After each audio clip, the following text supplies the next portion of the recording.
যে স্থানে আমরা দাঁড়িয়েছি গত বছর 2024-এ 36শে জুলাই 5ই আগস্ট এই শাহবাগ থেকে একটি জাগরণ তৈরি হয়েছিল।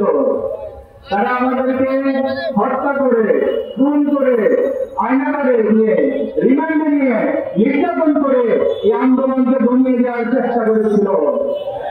কিন্তু বাংলাদেশের ছাত্র সমাজ দীর্ঘদিনের ইতিহাসের অনিবার্য দাবির প্রেক্ষিতে জুলাই আগস্ট বিপ্লব সংগঠিত করেছিল।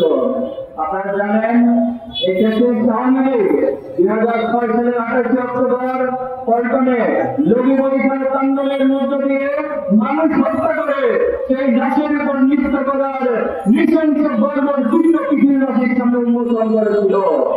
এই ধারাবাহিকতায় তারা পিলখানা ট্রাজেডির মধ্য দিয়ে আমার দেশের চৌকুন সেনা অফিসারদেরকে হত্যা করেছিল। তারা আমাদের দেশের আলেমদেরকে সত্যতত্ত্বে নির্মমভাবে রাতে রাতে হত্যা করেছিল। তারা আমাদের দেশের বিচারহীনতা, বিচারিক হত্যাকাণ্ডের মাধ্যমে বাংলাদেশের আলেমা এবং রাজনৈতিক ব্যক্তিদেরকে হত্যা করেছিল। এবং সেই হত্যাকাণ্ডের প্রেক্ষিতে যারা রাস্তায় নেমেছিল, যারা রাজপথে প্রতিবাদ করেছিল, তার নির্বিচারে গুলি করে কোটির মতো মানুষ হত্যা করেছিল।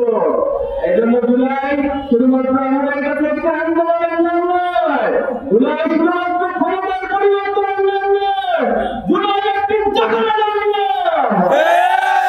এই জাগরণ বাংলাদেশের ছাত্র জনতা, আবু সাইদ মুক্ত, আমার ভাই শান্ত নাসির, আমার ভাই আবু রায়হান, শত শত হাজার হাজার ছাত্র জনতা জীবন দিয়ে সেই জাগরণের মধ্য দিয়ে দেশের স্বাধীনতাকে পতন ঘটিয়ে প্রতিকরণ আমরা জয় করেছিলাম। সংগ্রামী উপস্থিতি, জুলাই আমাদের আধিপত্যবাদের বিরুদ্ধে জুলাই ছিল। এই মুহূর্তে আপনার ভারতকে আধিপত্যবাদের বিরুদ্ধে অবস্থান নেওয়ার কারণে নির্মমভাবে পিটিয়ে হত্যা করা হয়েছিল। আমরা সেদিন নিরবনীর বিরুদ্ধে কেঁদেছি। আমরা আমাদের সাহস সঞ্চয় করেছি, আমাদের শক্তি সঞ্চয় করেছি। আধিপত্যবাদ শক্তি কোথায় কোথায় আমাদেরকে বন্ধুত্বের ভাব দেখাতে আসে, তারা আমাদেরকে বন্ধুত্বের পয়েন্ট দেখাতে আসে। যারা আমাদের দেশের নদীগুলোর মধ্যে বাদ দিয়ে বর্ষাকালে সেই নদীগুলো ছেড়ে দিয়ে আমাদেরকে বন্যায় ডুবিয়ে মারে, আর খরার সময় আমাদের উচ্চারণ প্রভূমি সহ প্রত্যেকটি জায়গায় খরা তৈরি করে, তারা কি আমাদের বন্ধু হতে পারে? আমার দেশের ফেরানিকে হত্যা করে জনতাকে ফিরে রাখে, তারা কিভাবে আমাদের কাছে বন্ধুর চাকরি নিয়ে আসে? তারা আমার দেশের প্রত্যেকটা জায়গায় তাদের বন্ধু সংস্থার মধ্য দিয়ে এই দেশটাকে স্বাধীনতার সার্বভৌমত্বকে নষ্ট করেছে। এই দেশের স্বাধীনতার পর থেকে যে অগ্রযাত্রা হওয়ার কথা ছিল, প্রত্যেকটি অগ্রযাত্রায় তারা বাধার সম্মুখীন আমাদের করেছে। এটা তারা কখনো আমাদের বন্ধু হতে পারে না। জুলাই বর্তমানের বিরুদ্ধে, আপনার তাদের হত্যার বিরুদ্ধে এক চূড়ান্ত জাগরণ। আজকে আমরা দুঃখের সাথে বলছি যে জুলাই একটা শ্রেণী হয়েছে। আমরা স্পষ্ট বলতে চাই, এই জুলাই অনুষ্ঠান একক দল, একক গোষ্ঠীর নেতৃত্ব হয় নাই। এই জুলাইকে আমাদের ছিল, আমাদের তৈরি করার পরিচয় ছিল না। আমরা সেদিন প্রত্যেকে মাধ্যমের পরিচয়, মাধ্যমের জন্য ধারণ করেছিলাম।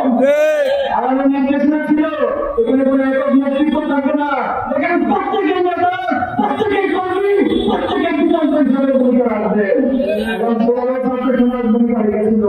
কোন কারণে 10 জন মারা যাবে, বাকি 10 জন পিছন থেকে দাঁড়িয়ে যাবে, 100 জন মারা যাবে, পিছন থেকে 500 জন দাঁড়িয়ে যাবে। এটাই ছিল জুলাইয়ের পরিকল্পনা, এটাই ছিল জুলাইয়ের পলিসি, এটাই ছিল জুলাইয়ের প্রকৃত বিজয়। এটা যারা শরীর নিয়ে অসুস্থ রাজনীতি করছেন, মেহরবানি করে আপনারা এগুলো থামান এবং রাজনীতি করেছে, এখানে 71 বিফলে চলে গেছে। 24কে যদি আমেরিকানদের রাজনীতি শুরু করেন, 24কে যদি বানিয়ে আপনারা ব্যবসা শুরু করেন, ছাত্র সমাজ মুখী থাকতে লাগবে। পাবলিক বিশ্ববিদ্যালয়ে যখন আক্রান্ত হয়েছিল, আমরা তাদের ভাইদের পাশে দাঁড়িয়েছে। যখন প্রাইভেট আক্রান্ত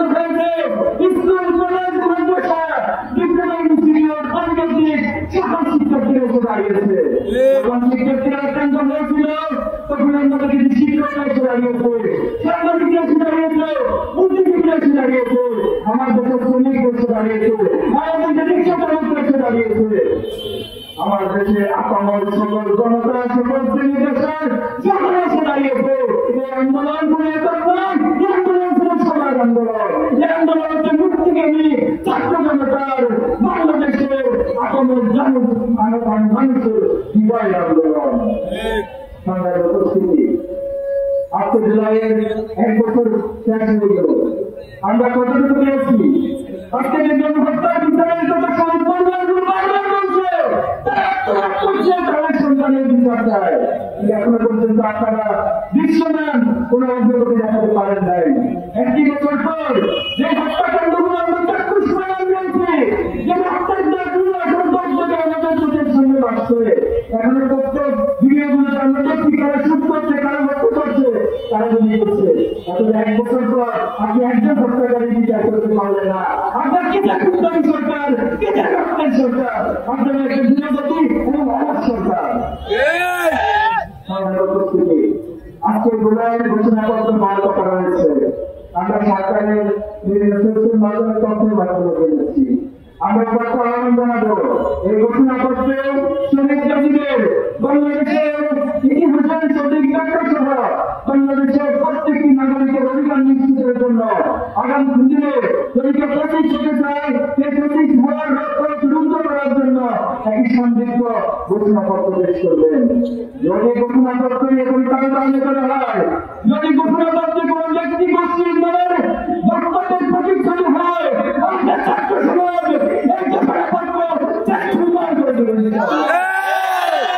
এই ঘোষণাপত্র প্রত্যেক শ্রমিকবাদীদেরকে স্বীকৃতি দিতে হবে, এই আন্দোলনকে স্বীকৃতি দিতে হবে। আমরা খুব দুঃখের সাথে দেখেছি যে আন্দোলন ছাত্র সমাজ তৈরি করেছিল, যে আন্দোলনের মধ্যে দিয়ে বাংলাদেশের মুক্তি এসেছে, অথচ এতগুলো সমস্যার কমিশন গঠন করা হয়েছে, শিক্ষার সংস্থানের মাধ্যমে কমিশন গঠন করতে পারেন নাই। একটি লজ্জা, একটি দুঃখজনক এই সরকারের জন্য কিছু হতে পারে না। আজকে আমাদের ছাত্র ভাইরা সে মানসিক ভাঙার মধ্যে এখন যাচ্ছে। আমরা যারা ভাই হারিয়েছি, আমরা বন্ধুকে হারিয়েছি, আমরা ভাই বোনদেরকে হারিয়েছি, আমরা এখন সে রক্তের দানগুলো আমাদের চোখ থেকে যায় নাই। অথচ এই শিক্ষার্থীদেরকে নিয়ে তারা মানসিক সমাধান করার জন্য একটি বিশেষ ব্যবস্থা গ্রহণ করা ছিল, সেটা করেন নাই। আমরা দাবি জানাচ্ছি অতি সত্তর শিক্ষাঙ্গনগুলোকে শিক্ষার্থীদের উপযোগী করে, শিক্ষার্থীদের নিরাপত্তা নিশ্চিত করে, শিক্ষার্থীদের সঠিক অধিকার নিশ্চিত করে আমাদেরকে যথাযথ উদ্যোগ গ্রহণ করতে হবে। আমি শেষ করতে চাই, আপনারা দেখে দেন মাত্র শিবিরকে নিয়ে, এই দেশকে নিয়ে এখন পর্যন্ত একটি মহান ষড়যন্ত্র রয়েছে। আপনাদের নজরে এসেছে অতীতের ছাত্র শিবিরকে নিয়ে অনেক ষড়যন্ত্র করা হয়েছে, আমাদের বিরুদ্ধে অনেক প্রপাগান্ডা মিথ্যাচার করা হয়েছে, কিন্তু তারা আমাদেরকে মিথ্যাচার করেছে, প্রপাগান্ডা চালিয়েছে, আমাদের বিরুদ্ধে অবস্থান নিয়েছে, আমাদেরকে বিভিন্ন ট্রেনিং দিয়ে হত্যার প্রতিনিধি করেছে এবং আমাদেরকে জুলাই আগস্ট আন্দোলনে আমাদের সংক্ষিপ্ততার কারণ দেখিয়ে ছাত্র শিবিরকে গত বছর পনেরো আগস্ট নিশ্চিত করেছিল। তাদের মনে আছে ছাত্র শিবিরকে নিষিদ্ধ করার মাত্র 5 দিনের বছরে বাংলাদেশ ছেড়ে পাকিস্তানে বাধ্য করা হয়েছে। এজন্য অতীত থেকে শিক্ষা গ্রহণ করুন, আমরা করছি অতীত থেকে শিক্ষা গ্রহণ করুন। অতীত থেকে শিক্ষা না নিয়ে যদি আবার আপনারা একই ভুল করেন, একই ছাত্র শিবিরের জন্য করেন, আপনাদের কাছে একই গর্তে পতিত হতে হবে। এজন্য আমরা বলি আমাদেরকে যারা ভালো দেখায়, আমাদেরকে যারা পালিয়ে যায়, কিন্তু আমাদের জমিনে টিকে থাকবো ইনশাআল্লাহ। আমরা চমক লাগানো কোনো কিছু দেখাতে চাই না বাংলাদেশকে। আমরা আবার বলছি ছাত্র শিবির চমক লাগানো কোনো আন্দোলনের নাম নয়। ছাত্র শিবির একটি দুর্বল আন্দোলন, ছাত্র শিবির একটি লক্ষ্য করে ছুটে দেওয়া আন্দোলনের নাম। আমরা আমাদের প্রতিষ্ঠা রাজনীতিতে অনেক ভাইকে হারিয়েছি, অনেক সহায়তাদের জন্ম দিয়েছি, আমাদের 7 জন এখনো বন্ধ হচ্ছে। এই সরকার এখন এক ব্যক্ত এক বছর পার হওয়ার পর এখন আমাদের দুর্নীতি বাইরের সম্মান করতে দিতে পারে।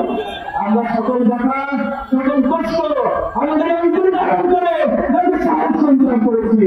আমরা বলতে চাই আমাদের এই যাত্রা অনন্ত দলের দিকে, আমাদের এই যাত্রা অনন্ত দলের দিকে।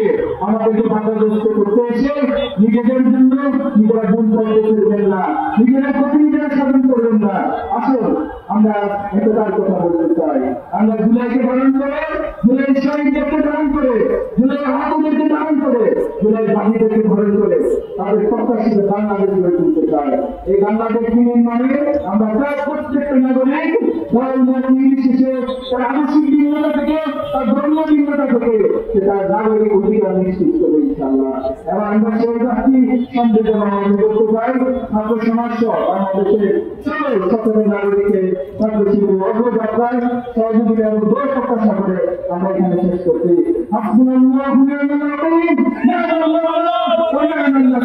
আমরা সংযুক্ত ভাবে শেষ করছি।